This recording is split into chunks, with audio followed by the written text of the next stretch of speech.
lexicon, and opposition to nuclear testing grew globally. New organizations were spawned. People marched in the streets once more. The respected non-aligned Indian Prime Minister Nehru publicly denounced U.S. leaders as dangerous, self-centered lunatics who would blow up any people or country who came in the way of their policy. Eisenhower told his National Security Council, "Everybody seems to think that we are skunks, saber rattlers, and warmongers." Dulles worried. Comparisons are now being made between ours and Hitler's military machine. There were other reasons besides the nuclear buildup for Nehru's denunciation of U.S. leadership in the world. Nehru knew more than the American public knew.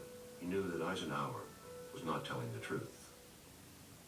In Iran, Britain suffered another reverse with the nationalization of its huge oil industry and confiscation of the properties amid scenes of violence. Countries in the region falling like dominoes, ultimately leading from Thailand, Indonesia, and Malaysia to Japan itself. Though Eisenhower ruled out sending U.S. ground forces, the Joint Chiefs drew up plans for Operation Vulture, an air campaign against Viet Minh positions, which included the possibility of using 3 small tactical A-bombs. Nonetheless, the French, alongside the British, rejected this option, and on May 7, after 56 grueling days, the French garrison fell, and France's days of colonial conquest in Asia were over. Whereas the progressive Soviet Union was seen by all to be launching the satellite Sputnik into the night sky. Since the end of the war, the Russians have worked at a much faster rate, much more effectively in all fields of application of technology through the advanced military system.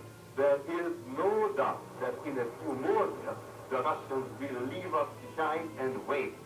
We had bombs, but suddenly the Soviets had space. They had rockets and missiles. Senate Majority Leader Lyndon Johnson said that the Soviets would soon be dropping bombs on us from space like kids dropping rocks onto cars from freeway overpasses. Eisenhower's response was lackadaisical. They put 1 small ball into the air, he said. And to drive his point home, he reportedly played 5 rounds of golf that week. The reason was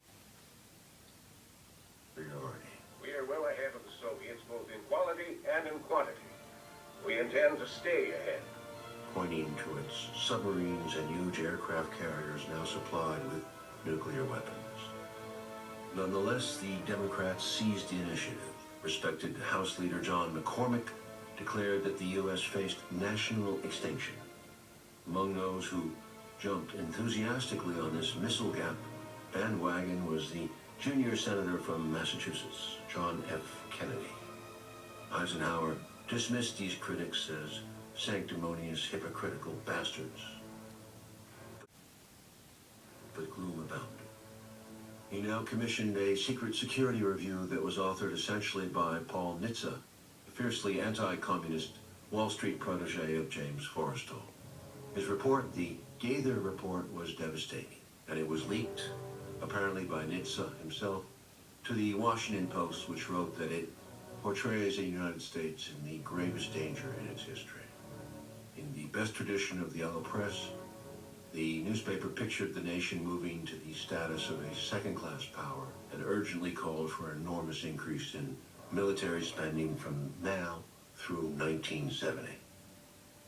The publication of Neville Shute's On the Beach in 1957, followed by an internationally popular movie, chillingly showed a handful of survivors of nuclear war waiting in Melbourne, Australia, the world's southernmost city, for the fallout that had already wiped out the rest of humanity. Winston Churchill, now in retirement, was attending a party when asked if he would send a copy of the novel to Eisenhower. The one-time ferocious Cold Warrior responded with despair. It would be a waste of money. He is so muddle-headed now, I think the Earth will soon be destroyed, And if I were the Almighty, I would not recreate it in case they destroyed him too the next time. After 2 heart attacks, Eisenhower still seemed a decent, well-meaning man, but lost, out of touch. Under Ike, the U.S. arsenal expanded from a little more than 1,000 to over 22,000 nuclear weapons. And continuing into the 1960s, he authorized more than 30,000 weapons. Nuclear bombs were now the foundation of America's empire, and provided the new emperor, its president, with a mystical power that required more and more suffocating secrecy, even if those powers went far beyond the original limits of executive power defined in the Constitution. And although the bombs themselves were not expensive, the huge infrastructure was, requiring bases in the U.S. and abroad and enormous delivery systems by bomber, missile, aircraft carrier, and submarine. Eisenhower additionally made it acceptable U.S. policy to threaten nuclear attack. In a Life magazine interview in 1956, Dulles, defending his policy of brinksmanship, pointed to 3 different occasions where the administration had walked to the brink of nuclear war and forced the communists to back down. Actually do so again against the Soviets, who also threatened to use their nuclear weapons during the Suez Crisis of 1956. And once more in the crisis with China over the small islands of Quemoy and Matsu in 1958. Our successors in the White House have all followed his example in threatening America's... Eisenhower's successors in the White House have all followed his example in threatening America's perceived enemies if they didn't accede to its demands. Additionally, what is little known is that Eisenhower had delegated to theater commanders and other specified commanders the authority to launch a nuclear attack if they believed it were mandated by circumstances and were out of communication with the president. And with Eisenhower's approval, some of these commanders had in turn delegated the same authority to lower-level officers. Thus, there were now dozens of fingers on the trigger at a time when there were no locking devices on nuclear weapons. General Turgidson, I find this very difficult to understand. I was under the impression that I was the only one in authority to order the use of nuclear weapons. That's right, sir. You are the only person authorized to do so. And although I hate to judge before all the facts are in, it's beginning to look like General Ripper exceeded his authority. It certainly does. Far beyond the point I would have imagined possible. Well, perhaps you're forgetting the provisions of Plan R, sir. Plan R? Plan R is an emergency war plan in which a lower echelon commander may order nuclear retaliation after a sneak attack if the normal chain of command has been disrupted. You approved it, sir. You must remember.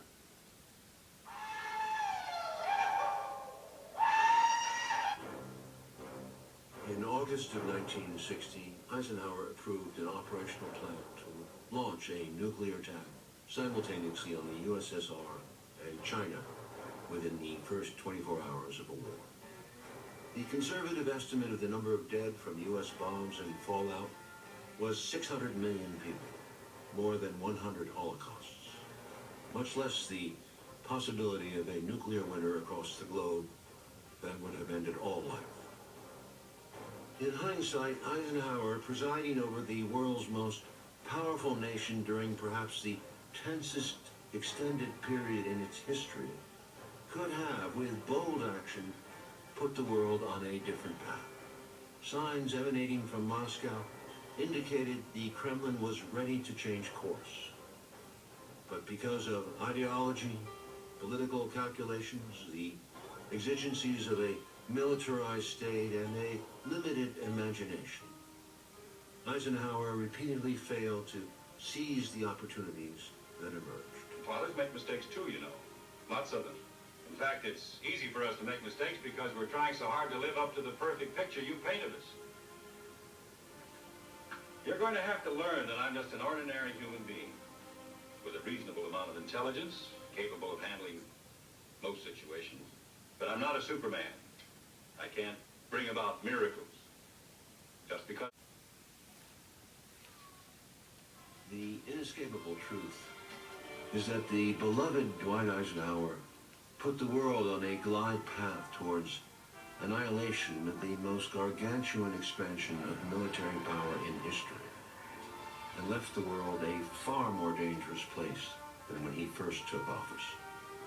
We stand ready to engage with any and all others in joint effort to remove the causes of mutual fear and distrust among nations, so as to make possible drastic reduction of armaments.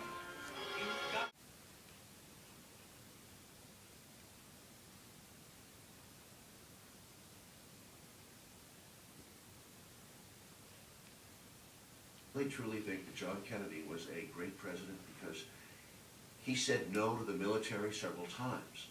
The U.S. military was pushing for war with the Soviets. At the Bay of Pigs, they wanted to send in troops to support the Cubans and overthrow Castro.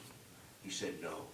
He made enemies. He said no to sending American troops into Laos to support the rightists in Laos. And he knew enough from the Bay of Pigs and all the issues that he'd have with the military that the military was not to be trusted in this matter of judgment.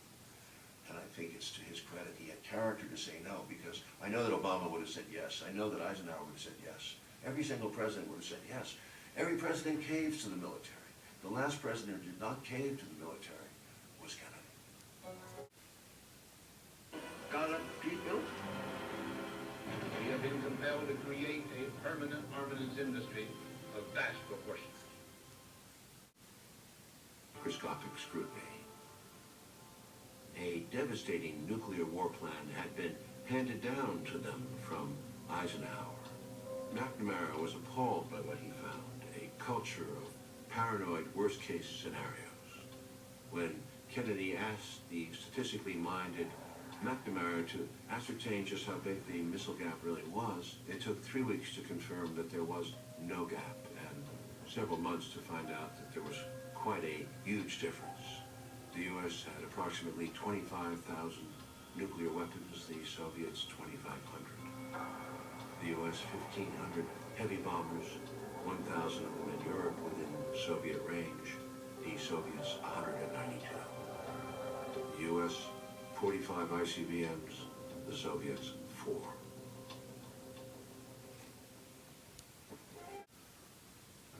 What terrified him was the prospect of West Germany finally getting control over U.S. nukes deployed so close to the Soviet Union. And also by...